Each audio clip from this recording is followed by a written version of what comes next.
Loose powder কিভাবে lock করব? সবার প্রথমে এইভাবে আমরা একটা পিৎজা পাপের সাহায্যে লুজ পাউডারটা নেব, দেন আমরা হাতে রাব করব। এখানে কি হলো, আমাদের এক্সেস প্রোডাক্টটা কিন্তু আমাদের হাতে চলে এলো। দেন সবার প্রথমে আমরা আমাদের চোখের তলাতে সেট করব। তো আমরা একটা বিউটি ব্লেন্ডারের সাহায্যে ওপর দিকে তাকাবো এবং বিউটি ব্লেন্ডার দিয়ে এইভাবে ড্যাপ করে নেব যাতে কোনো ক্রিজ লাইন না থাকে।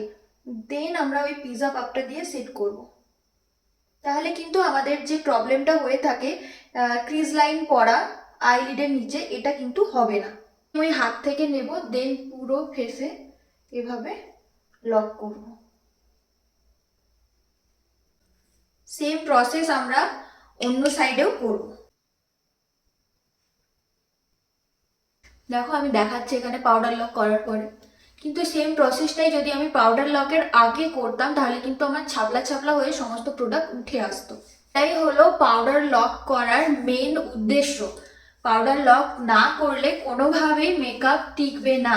ওটা কেকিনেসটা যতক্ষণ না যাচ্ছে, যতক্ষণ না ওই ওয়াটারি ব্যাপারটা মুখ থেকে চলে যাচ্ছে, ততক্ষণ পর্যন্ত কিন্তু তুমি মেকআপ লং লাস্ট করতে পারবে না। তুমি লুজ পাউডার দিয়েও সেট করতে পারো, কম্প্যাক্ট দিয়েও সেট করতে পারো, বাট পাউডারি কোনো প্রোডাক্ট দিয়ে তোমাকে ওই কেকি ব্যাপারটাকে, ক্রিমি যে ব্যাপারটা, ওটাকে কিন্তু সেট করতে হবে।